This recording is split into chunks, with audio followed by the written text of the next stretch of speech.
Bem-vindo a esta JE Entrevista, no dia em que o Governo apresenta as linhas gerais e mais concretas também do Orçamento de Estado para 2024. Temos connosco Pedro Brinca, economista e professor de macroeconomia na Nova SBE. Muito obrigado, Pedro, pela presença nesta Obrigado. entrevista no Jornal Económico, na JETV. Pergunto se este é de facto o documento orçamental que o país precisa no próximo ano, perante todo o ambiente de incerteza que se prevê. Isso depende do que é que cada um de nós acha que o país precisa, não é? Eu acho que é um orçamento que é prudente. Aliás, este equilíbrio orçamental, ou este excedente de 0,2% previsto para 2024, é uma ambição de contas certas que me parece de elogiar, até porque as previsões que existem para 2024 do crescimento de 1,5 são previsões que estão rodeadas de uma enorme incerteza. Se nós pensarmos que a generalidade dos economistas acredita que os efeitos de política monetária têm o seu impacto maior 12 a 18 meses após a subida das taxas de juros, e olharmos 12 meses para trás, percebemos que há 12 meses a taxa de juros ainda estava apenas em 0,75 a 1%.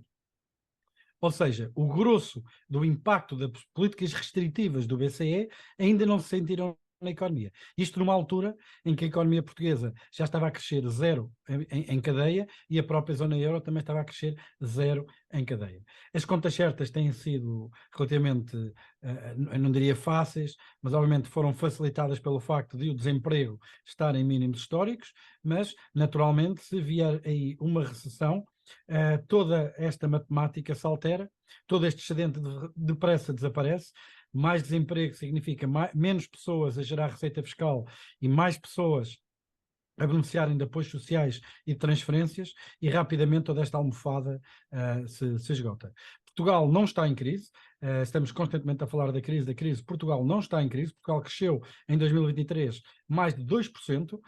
Agora, isto não quer dizer que não hajam pessoas específicas que estejam em crise. E neste ângulo, há algumas medidas que a mim me agradaram particularmente. Eu fui muito vocal contra a medida do IVA zero, achei que era uma medida completamente disparatada, sem sentido nenhum, e é com prazer que vejo que foi precisamente revogada e substituída precisamente por aquele instrumento que eu já vinha a dizer que era o mais adequado numa crise de combate à inflação, que é ajudar precisamente as famílias que mais precisam e que nenhum combate à inflação justifiquem que estejam a passar por situações de privação social e material.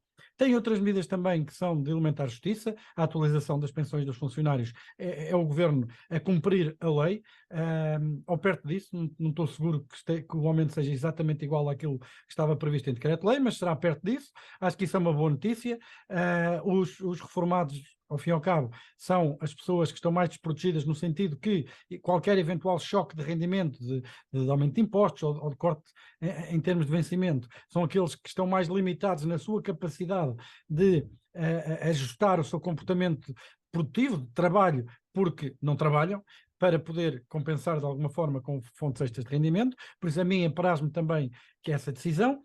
Uma medida que me deixou um bocadinho ambíguo teve a ver com a questão da atualização dos escalões do IRS, que se antecipava que seria igual à taxa de inflação prevista para 2023, de 4,6%, e que não foi, foi de 3%. Nesse 10%. sentido, creio que é uma espécie de imposto encapotado o facto dos escalões não subirem a taxa de inflação, mas por outro lado também houve um desagravamento fiscal em sede de IRS, pelo que em termos líquidos não percebo muito bem realmente qual é o ganho líquido de que estamos a falar, mas parece-me que é profundamente progressivo, ou seja, o grosso dos apoios e do desagravamento fiscal foi precisamente nas classes média e média-baixa.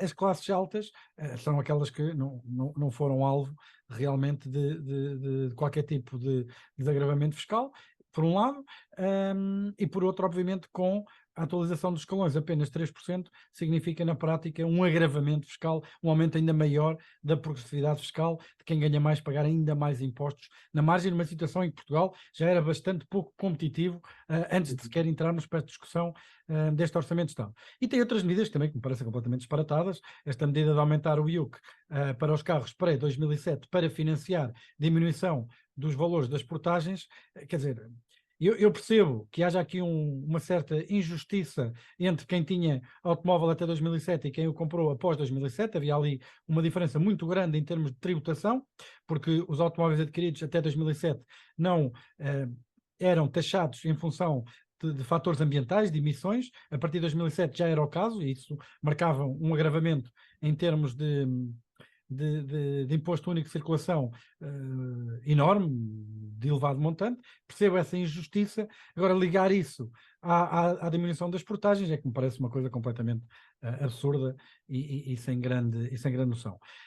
De lembrar também que o Governo fez aqui uma espécie de hesitação relativamente à taxação de IRS ao salário mínimo, que chegou a ser posto em causa que se calhar havia parte que seria tributado, depois havia parte que já não seria tributado, depois afinal já não vai ser tributado coisa nenhuma, e para que o salário mínimo não seja tributado é preciso atualizar os mínimos de existência, e esses mínimos de existência vão implicar um agravamento ou pelo menos um aumento da despesa de 250 milhões de euros. Ora, 250 milhões de euros era um pouco menos de metade do desagravamento fiscal em CDRS que estava previsto no Plano de Estabilidade e Crescimento em abril deste ano, que eram de cerca de 525 milhões de euros. Tanto quando foi dado a perceber, todas as medidas que foram apresentadas, este desagravamento fiscal parece que foi largamente ultrapassado. Já estamos a falar perto de quase 3 vezes mais.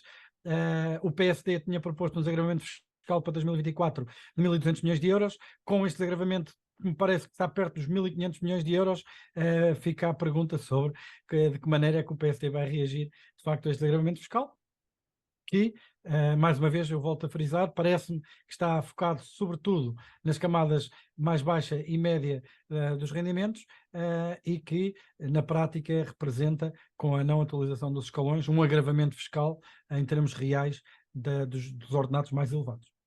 E, de facto, agora segue-se perfeitamente aquilo que referiste, precisamente a discussão do documento orçamental em sede do Parlamento e juntamente com os outros grupos parlamentares. Pedro, muito obrigado por esta apreciação geral ao Orçamento do Estado.